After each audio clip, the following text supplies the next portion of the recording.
Daniel 1 opens not with a miracle, but with a loss. You see, Jerusalem has fallen.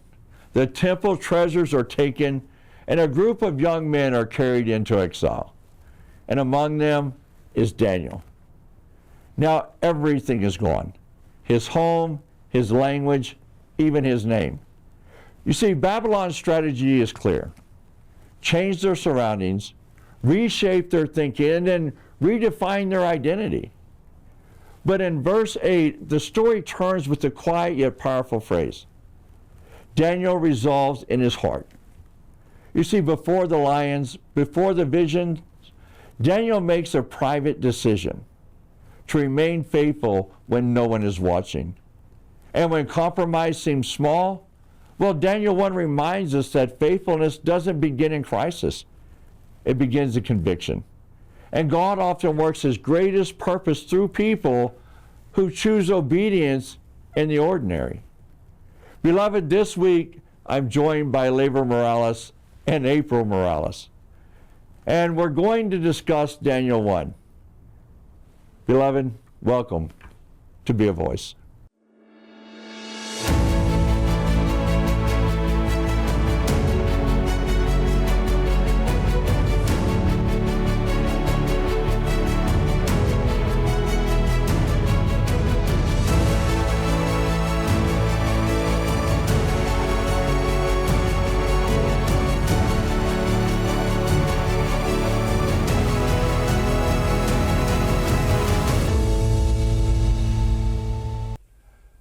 Well, welcome to Be a Voice. Labor, April, I'm glad you're both here today. Thank you. It's a beautiful day. We have a new year. You're the very first people here for us today. Yeah. And I'm excited about it, especially since our topic. I'm really excited about going through Daniel. And Daniel 1 seems so insignificant, but you'll find that's just a great chapter to open up with. Right. But with that said, you want to open with the word of prayer for us, Labor? Yeah, let's bow our heads. Dear Heavenly Father, Lord, I just want to thank you for this opportunity to come together and study the first chapter of Daniel, Lord. I ask that you be with us, but also be with those that are watching us at home, Lord. May you open our hearts and our minds so we can learn something new about you, Lord.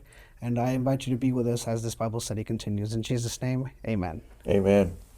Well, I'm just going to start off with what I decided was the most important question. Why were Daniel and his friends taken to captivity in Babylon? And, if we look over in Daniel 1, verses 1 and 2, it really starts off with an explanation for it. So it tells us, in the third year of the reign of Jehoiakim, king of Judah, Nebuchadnezzar, king of Babylon, came to Jerusalem and besieged it. And the Lord gave Jehoiakim, king of Judah, into his hands, that some of the articles of the house of God, which he carried into the land of Shinar, the house of his God, and he brought the articles into the treasure house of his God. I know I asked the question, but I want you to see something over here I caught the other day when I was going through this in our study. Mm-hmm.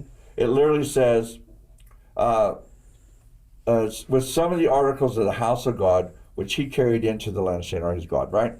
Yeah. You don't really think much of that statement at first, but it becomes a really powerful statement much later in the book of Daniel. Those treasures, those articles that he carries off are going to play such a big role later on, aren't they? Yeah.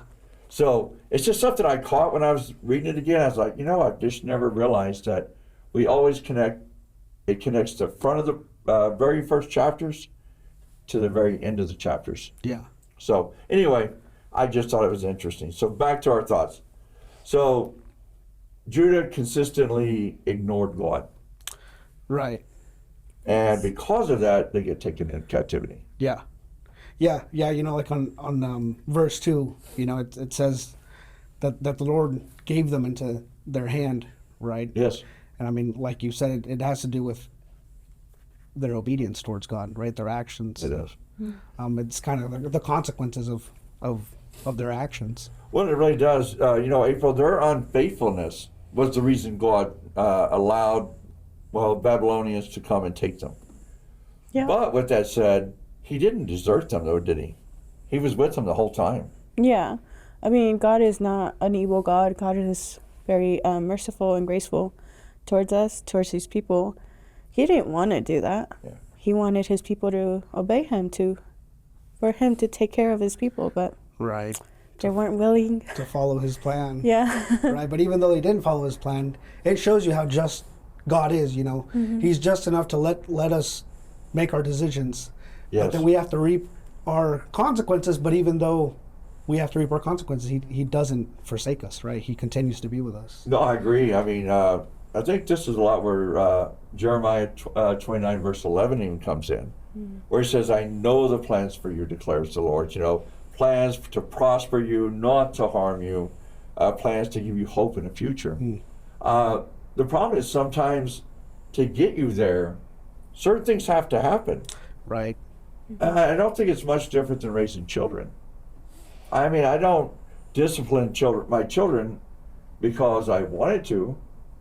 I discipline to help them grow up to be good people in society. Right. Yeah. If I let them run wild, you know, there'd be no controlling them. Yeah. How will they learn? Yeah, how would they learn? Yeah. I like that. So we find that it was the consequences of their disobedience. You know, it really made me think about Adam and Eve and the fact that Adam and Eve were given free will. They just chose poorly. Right. But if they had chose properly, none of this would have happened to them, well, or us either, but we all have to suffer the consequences of our actions because we have free will. Yeah. And you know, I kind of talked about the phrase, the Lord gave Jehoiakim, king of Judah, into his hands. Too many times we give credit to outside forces. So the Babylonians, you know, they were a powerful nation. Right. The Israelites had faced powerful nations before, and they were never taken captive. Matter of fact, they won massive battles with just hundreds of people. Yeah. Yeah. That's true.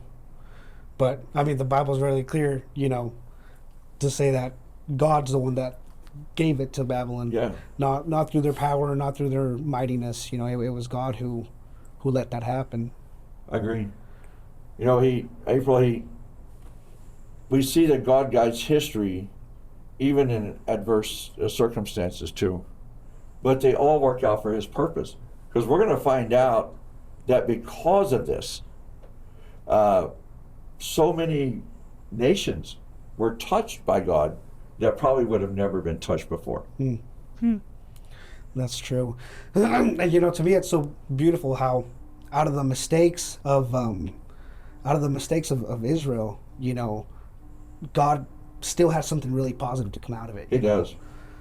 He made that work out of his own towards his benefit. Yeah, I agree. So they get taken captive now. They get carried off to Babylon. And not only, and we'll get into the food and stuff, but they're going to change their names now too. Yeah. Why change their names? I mean, what's wrong with Daniel? You know, why give him a new name?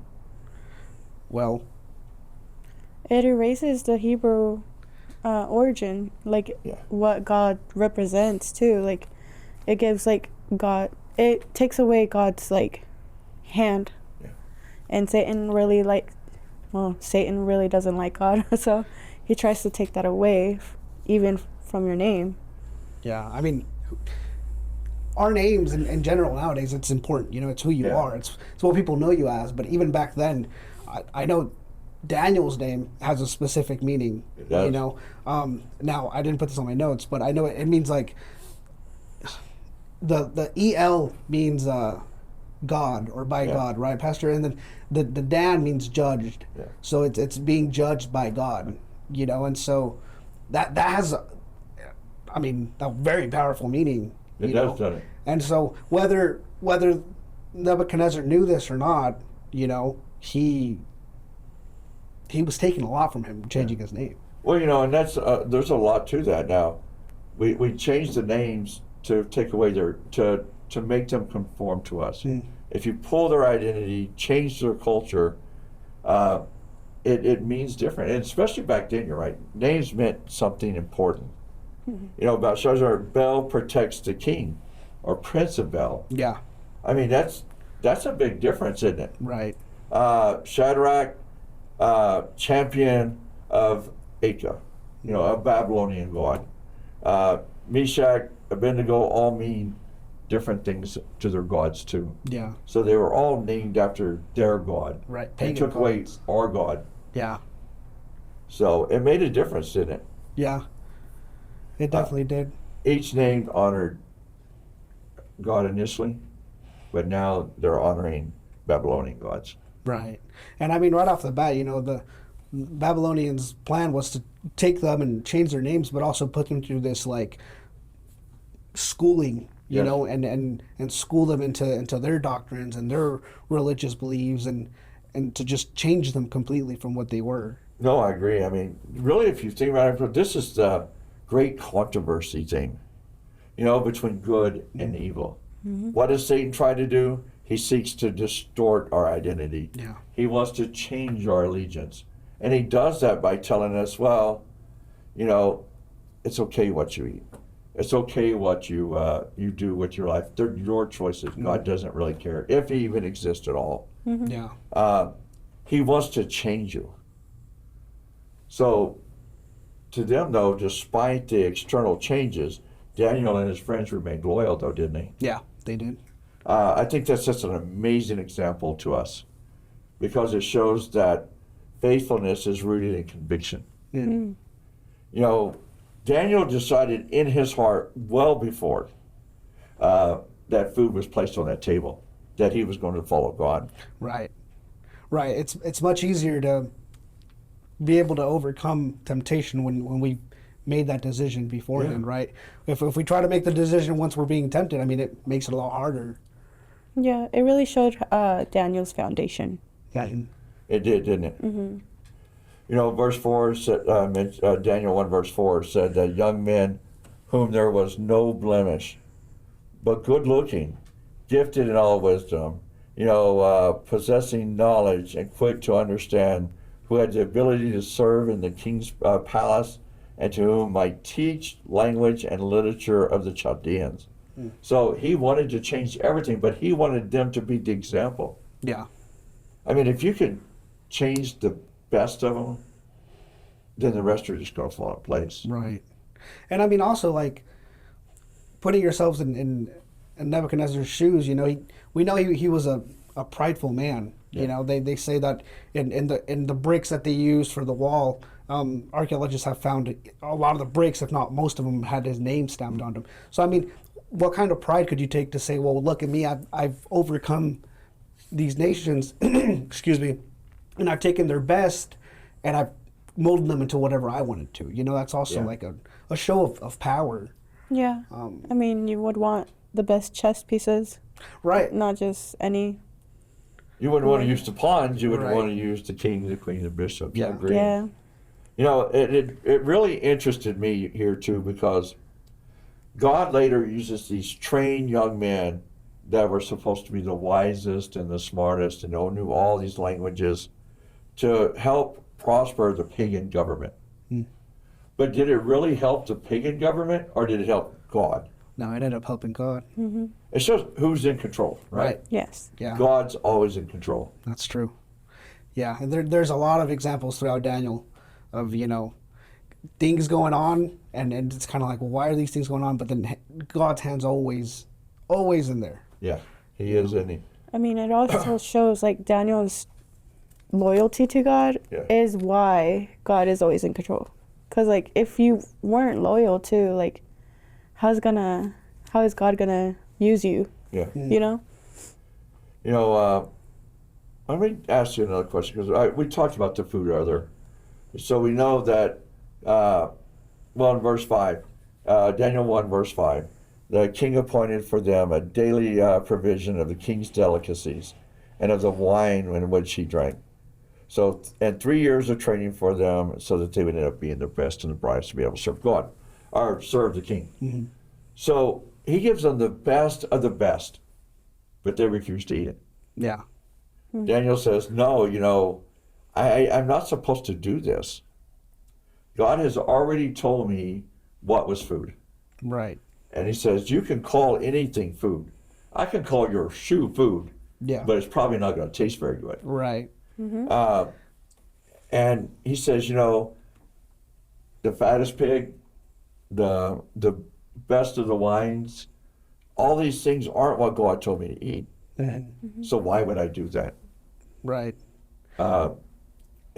Spiritually, the king's food represented a compromise to me of the world system. Yeah. It's no different than us compromising in some other way, or food or some other different way that says, well, it's okay if I just do this today. Right. It's just food. Yeah, or, it's just or food. it's just this one time. Yeah. But no matter how big or small we make it to ourselves, it's still a compromise. It is. Right. But Daniel was very clear. Daniel and his friends, they had made their minds up, like we've said since before, that they weren't going to compromise, no matter what the circumstances were. I mean, to put myself in their shoes, that's a scary situation to be at. They're telling you to eat, and you've been taken from your will, captive, and you're pretty much hostage. They can do what they want with you, and you know that. And I mean, out of fear alone, it would be easy to just say yes, okay. It's easier, isn't it? Yeah, but One little compromise, April. That's all it takes. And I also want to point out, it says the best food, right? It's okay. It's the best food, right? Yeah. right. But the best food is always God's food, like God's provisions. Like, you know what? Like, it doesn't matter if it's spiritual or physical. Like, God's plans, God's hand is always better. It God's is. plans. It really, to me, at least when I was thinking about this, accepting the king's provisions really symbolized a dependence on Babylon rather than God. They knew God's diet was the best because God gave it to them. Yeah. So why would you compromise? I mean, today we compromise and call everything food. But just because we call it food doesn't mean God called it food. Right. That's true. Right. Just because it's high quality food doesn't mean it's It's good food. it's good food. But it also, I think that, if you think about this, we see that Daniel, this is why Daniel's refusal illustrates this separation from practicing the will of the world and the will of God. And it was just an interesting part of it, So the food did make a difference. Yeah. But it wasn't, so I guess in the end it was a lot like with the East test.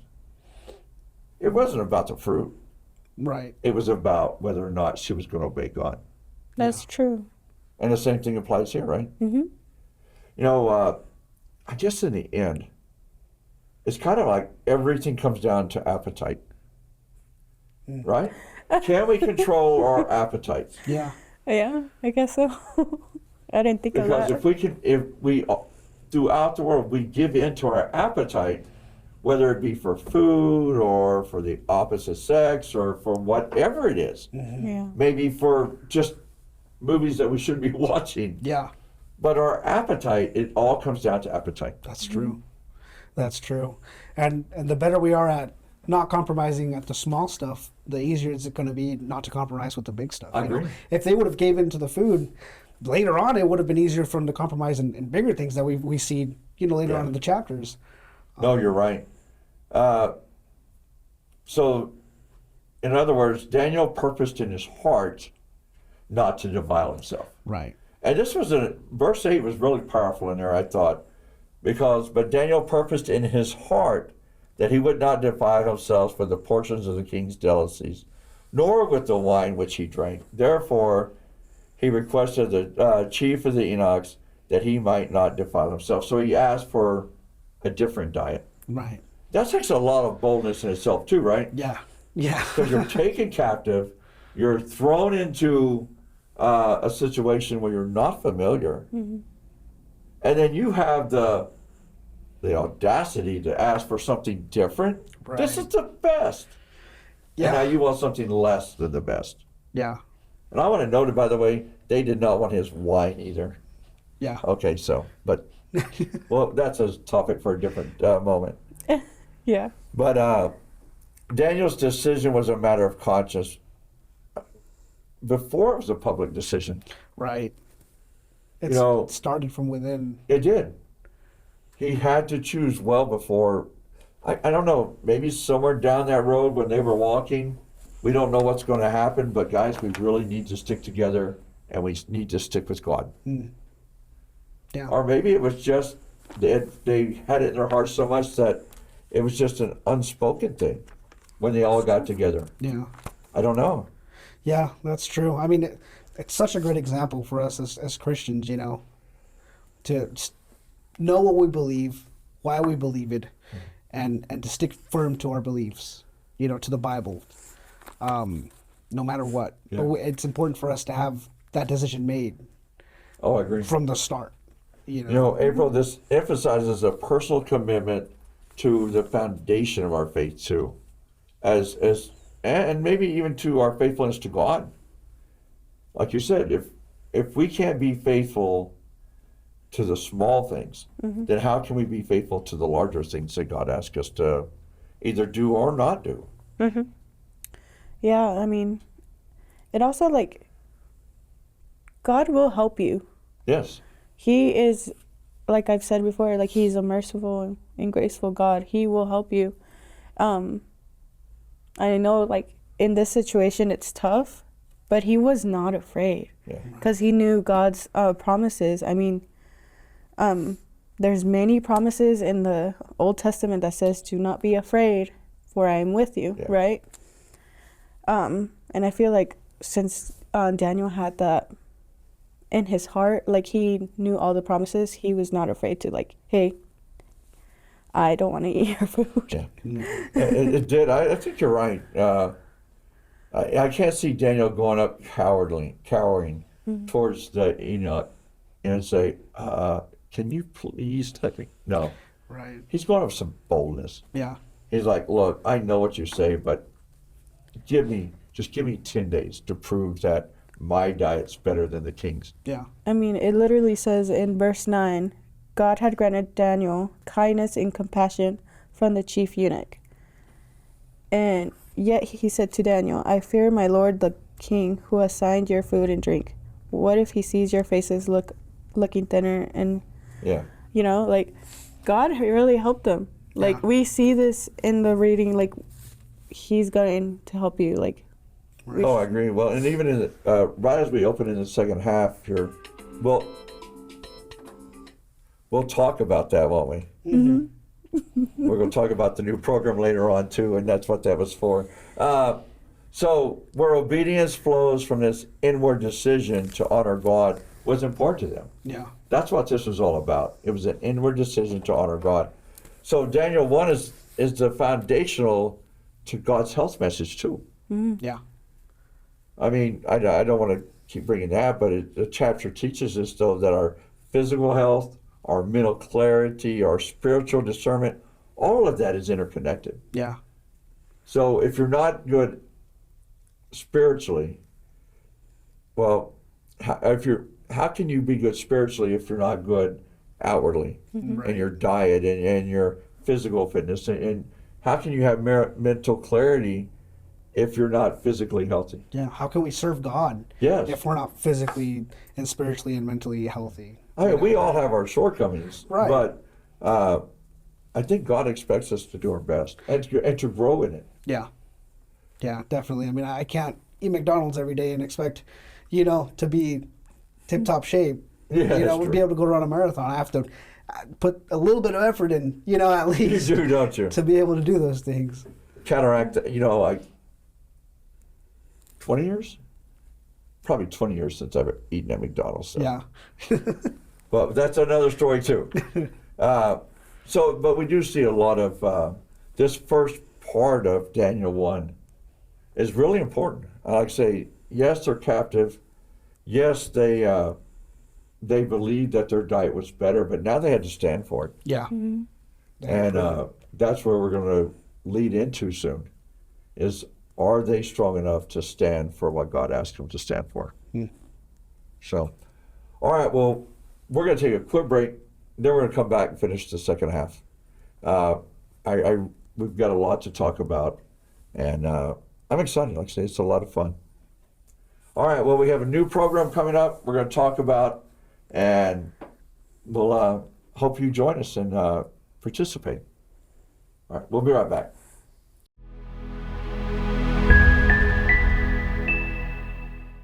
Imagine the very first moment before anything existed.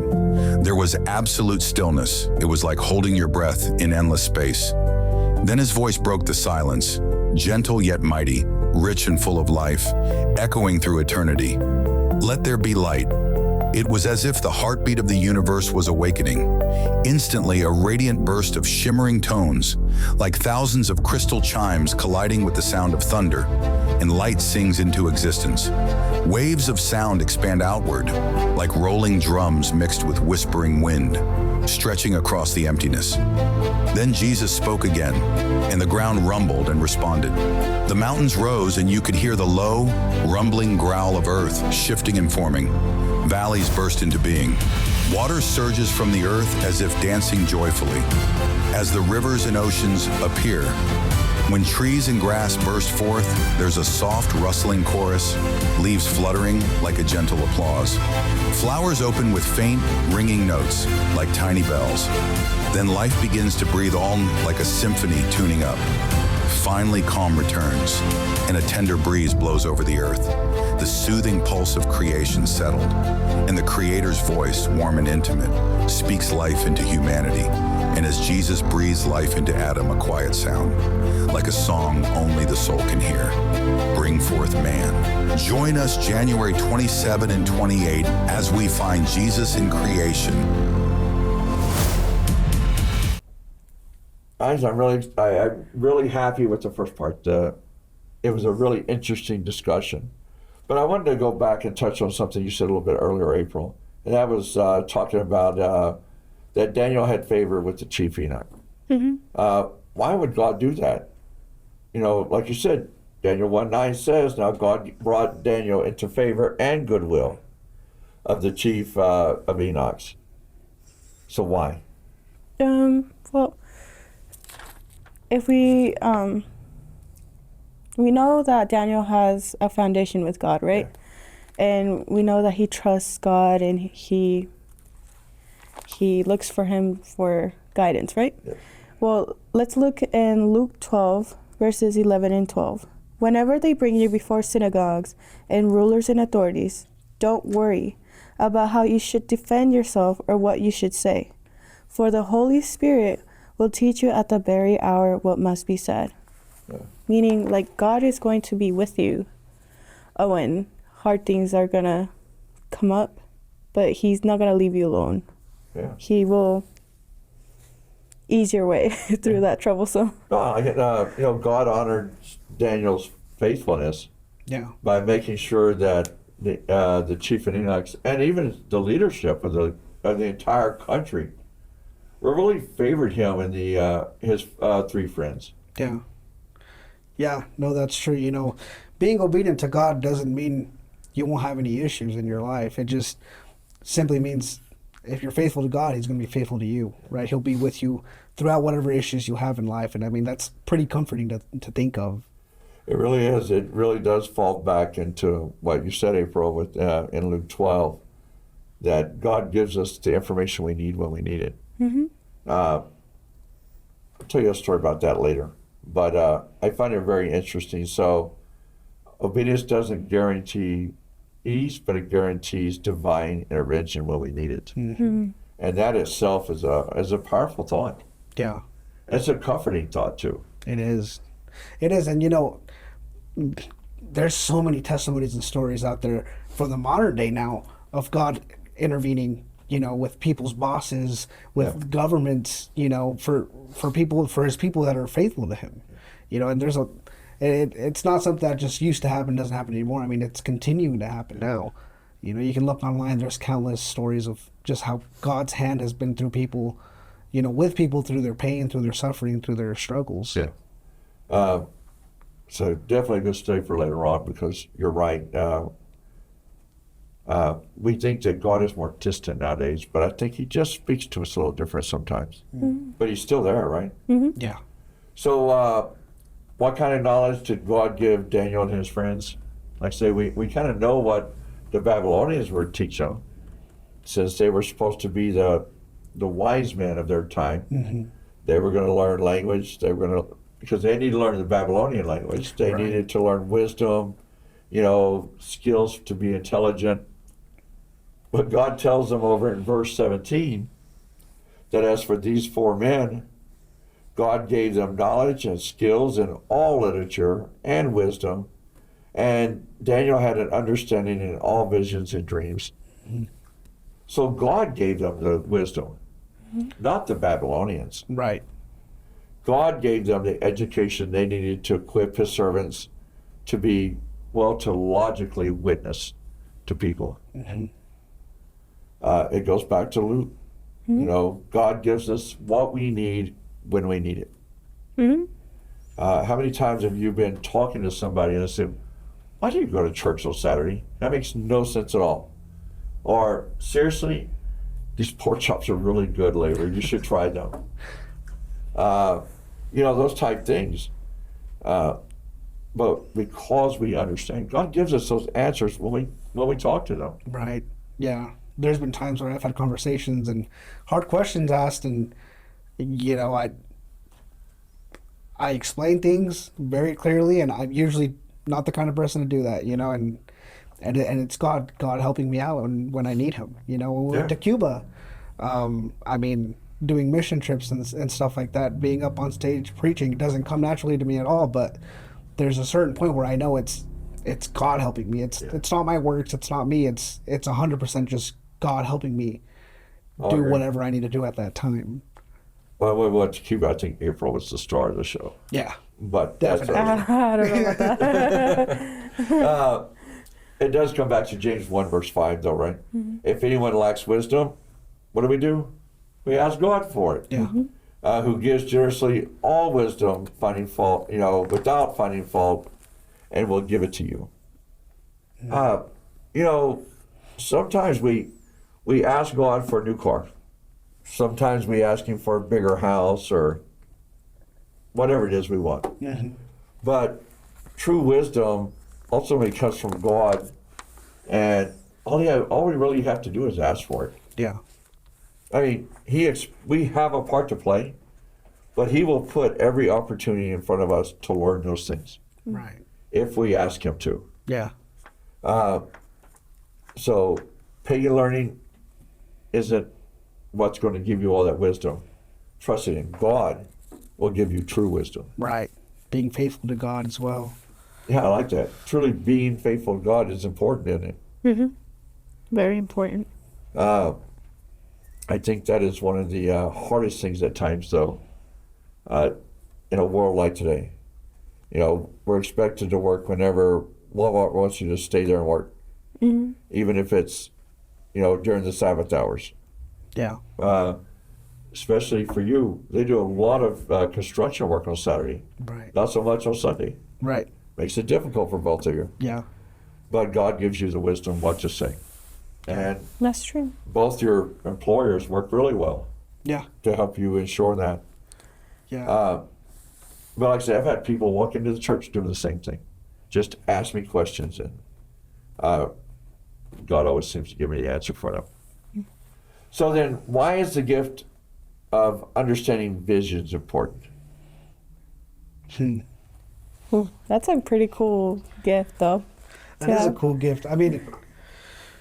It prepared Daniel, and we'll see later on in the chapters why it's really important. But it's God knew what his plan was, right? God knew what his plan was for Daniel, and so he gave him this understanding, because later on it was going to help Daniel help God. You know.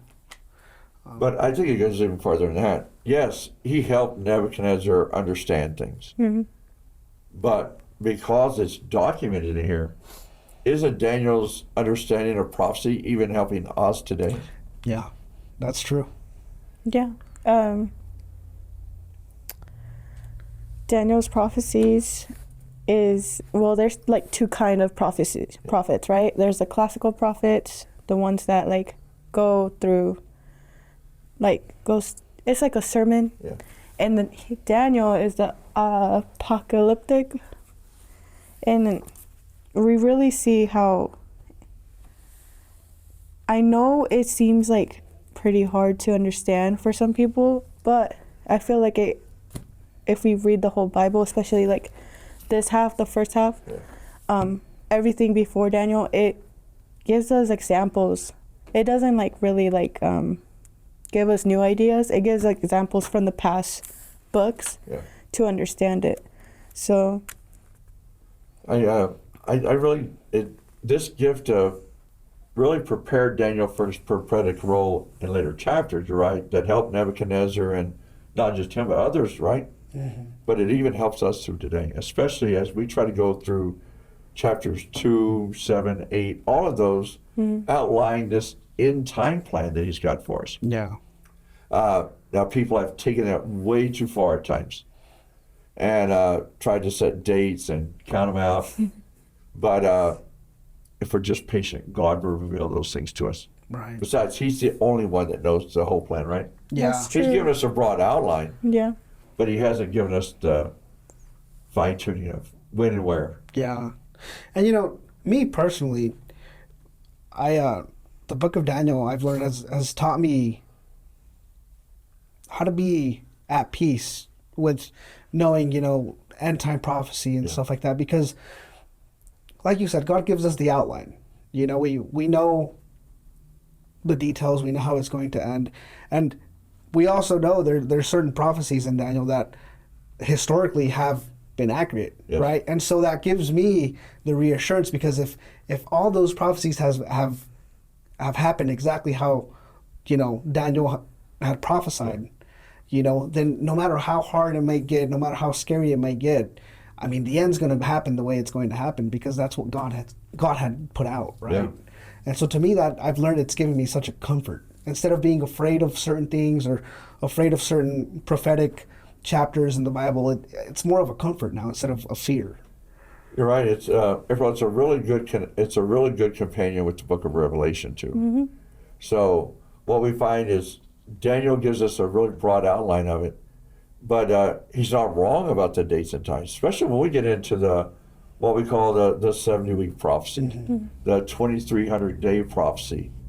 All those are, what we'll find is as we go through them, everything that Daniel tells us is not only correct, but it also happens exactly when it's supposed to happen. Yeah.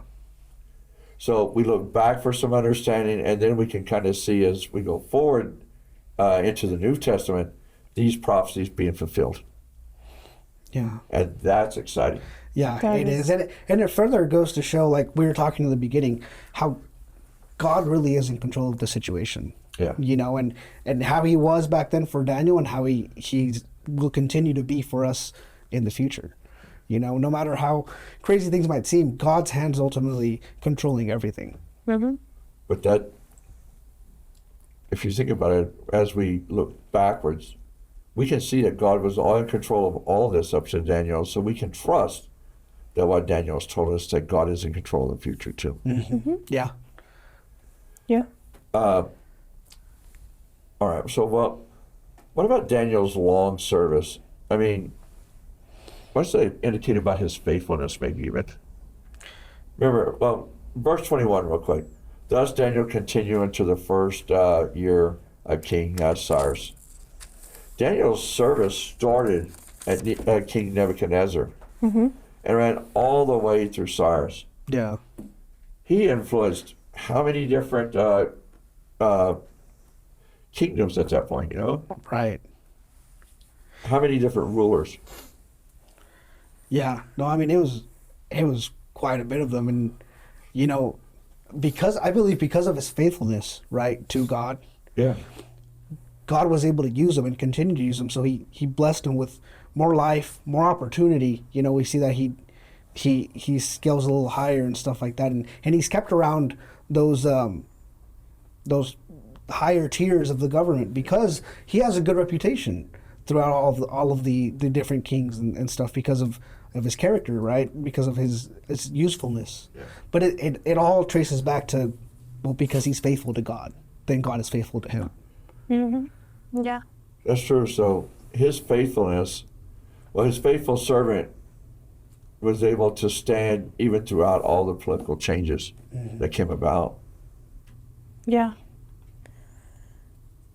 It really shows, like, Daniel is really a good example of, like, even though you've been taken to a foreign land, you can still, like, if you're faithful to God, he will help you. Like, Right. like, it doesn't matter where you go, God will always be with you. Yeah, and God can always use you. Yep. You know, I know we brought up like work, a couple, the last question, but it's true. You know, it doesn't matter what situation you are.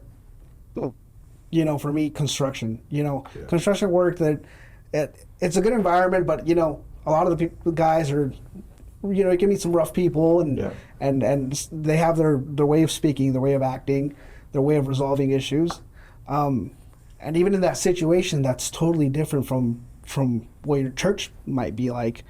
God can still use you to speak to people that you didn't even think they even cared about Jesus. Yeah. You know, and the next you know, you're having an hour-long conversation with someone on a job site, and you know, you're having God's giving you this chance to spread the message to them.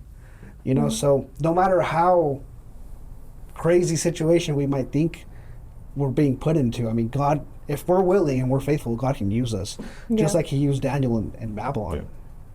You know, Maria had a lot of that same type of experiences in the hospitals. Mm-hmm. You know, people she worked with, or even patients,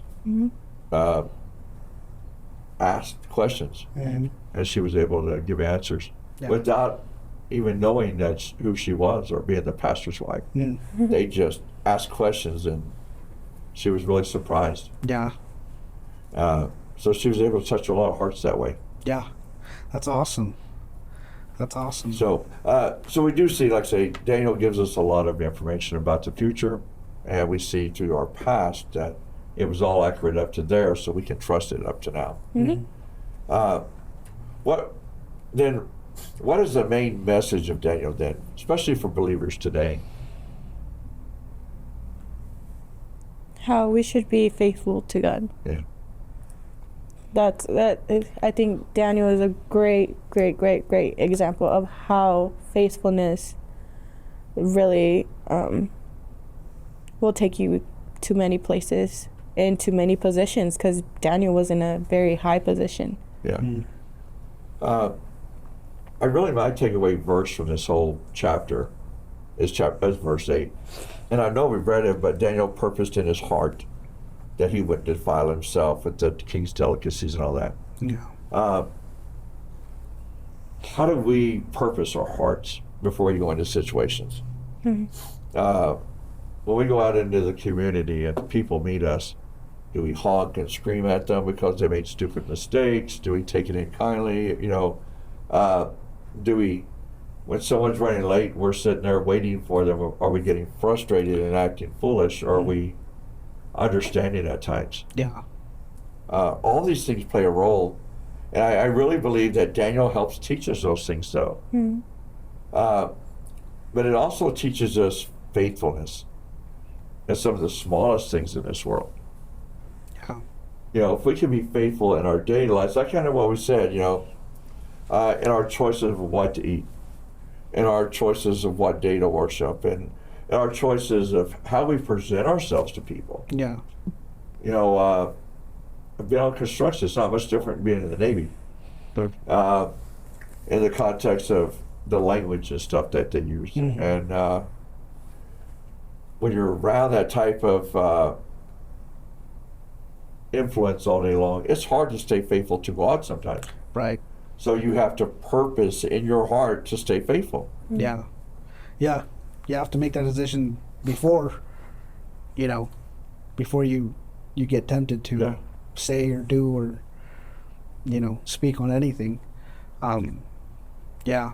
I mean, and Daniel chapter 1 it's a really great example of that. You know, if I get anything, main message from this chapter is that, it starts from the small things. Yeah. And how important it is for us to be faithful to God, right? Because if we're not faithful to God, then he can't really help us out too much. Yeah. But if we're faithful to Him, then he will help us with all the capacity He can. Whether it's in Daniel's case, putting him in the good side of the eunuch, or letting him be able to test the health things and all those stuff, giving him and his friends the wisdom. I mean, God was just completely immersed in everything that happened to them. April, if we're not faithful to God, we might end up like the Israelites, cast out into Babylon and tested. Yeah. And you may not be the Daniel, you might be the slave down in the coal mines, or wherever it is in the circumstances. Yeah. First of all, I don't want to be Daniel or them. Yeah. But at the same time, if we're faithful to God, He'll carry us through it, though, even if we are. Yeah. I also want to point out, like, his temptation was with the best food that King Nebuchadnezzar gave them. It wasn't just like some flimsy thing. Like, it was the best thing. Like, I don't know if it was the best name, but the temptation was best food, right? And Daniel still was determined not to defile himself. Yeah. Him and his friends. Satan does what he will tempt us in whatever situation that will draw us out. So, later, if I gave you $1 million, would you quit and go do another job that would pay you another $1 million next year and just abandon your faith? Yes. Satan knows how to use those things. Right. But Daniel said, it doesn't matter to me. God matters to me. Yeah.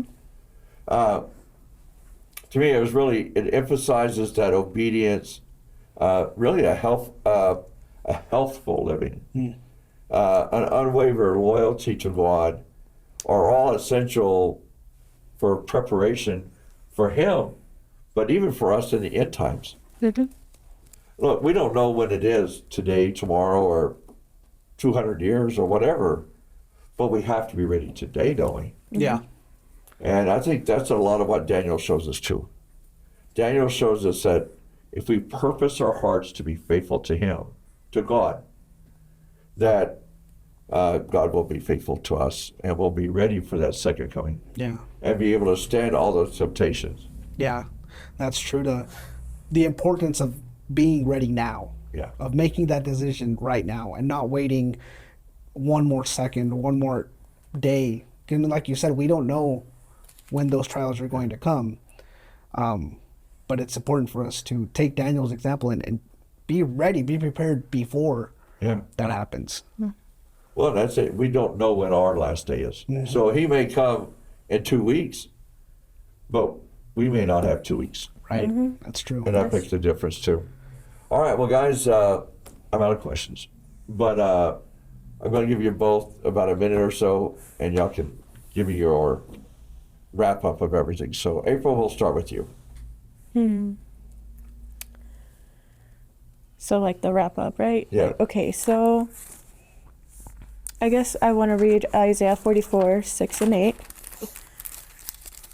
And this is a promise, right? This is what the Lord, the King of Israel, and its Redeemer, the Lord of armies, says. I'm the first and I'm the last. There is no God but me. Who like me can announce the future? Let him say so and make a case before me. Since I have established an ancient people, let the gods declare the coming things and what will take place. Do not be startled or afraid. Have I not told you and declared it long ago? You are my witnesses. Is there any God but me? There is no other rock. I do not know any. Like, we see it so many times again in the Old Testament, that how God is always with us, how God will always protect us, and how we shouldn't be afraid, for He is the one who knows everything, right? And we will be seeing this time and time again in these coming chapters in Daniel, how God uses Daniel and his gifts and his friends show who God is, how God is, and His love for His people. Oh, I like it. She makes a good point. I like the Bible verse because it makes a point. He lays it all out for us. We can go back in time to see a lot of what Daniel has prophesied about, that it came true. And we can even work through the whole system. And we'll talk about that, especially when Daniel starts laying out some dates for us.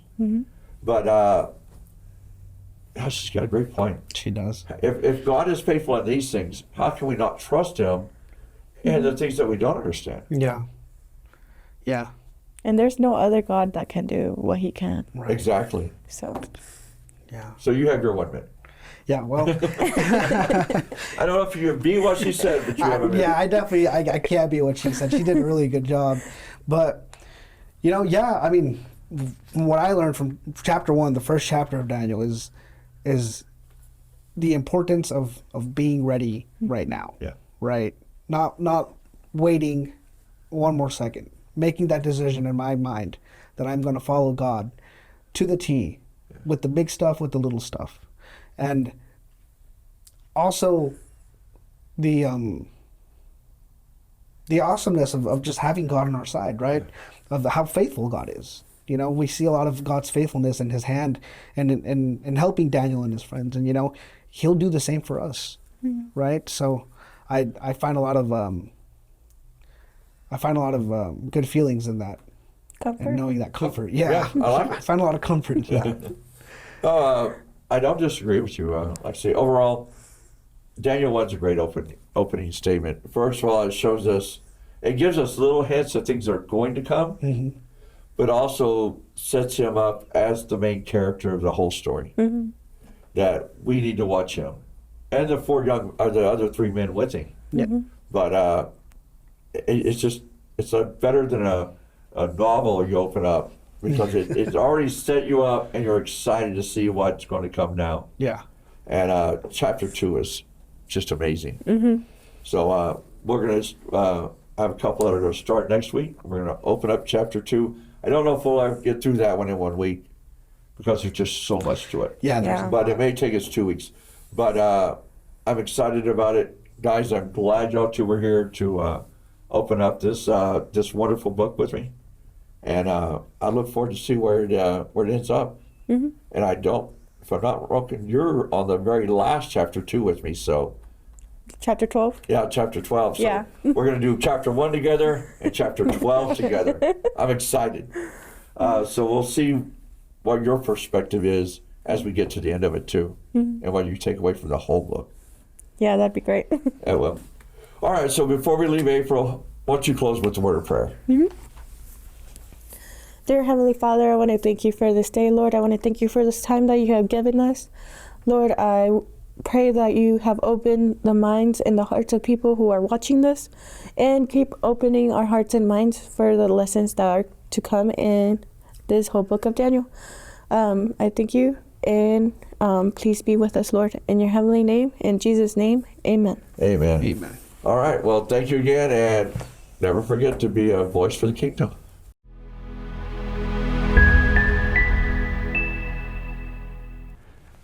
Beloved, as Daniel 1 comes to a close, nothing dramatic has happened yet. No lion's den, no fiery furnace, no vision of the future. Just a table of food, a quiet decision, and a faithfulness to God. Daniel and his friends were fully immersed in Babylonian culture.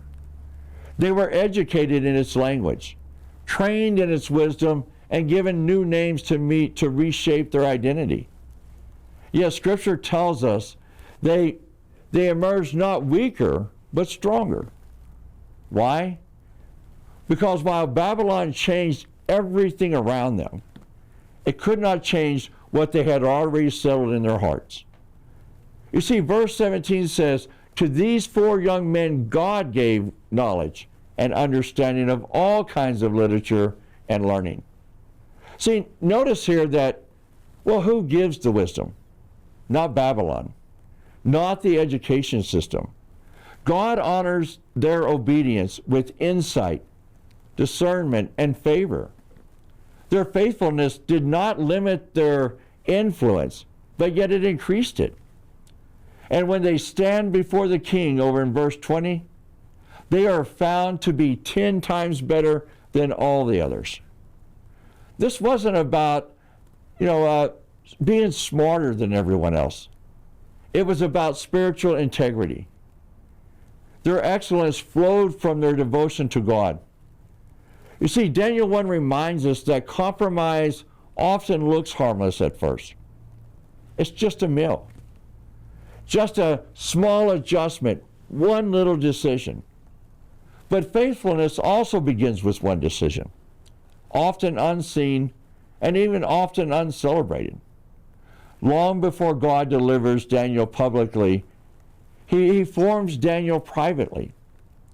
The same is true for each of us. We may not be living in Babylon, but we are living in a world constantly trying to shape our lives, rename our identity, and redefine what faithfulness looks like. The question Daniel 1 leaves us with was simple. What have we resolved in our hearts? Because when God finds people who will remain faithful in the smallest of things, He entrusts them with greater things. And when we choose obedience, even in the quiet moments, we discover that God is already at work, preparing us for purpose far bigger than anything we could possibly see. Beloved, join us next week as we go through chapter 2 and start to interpret Nebuchadnezzar's dream.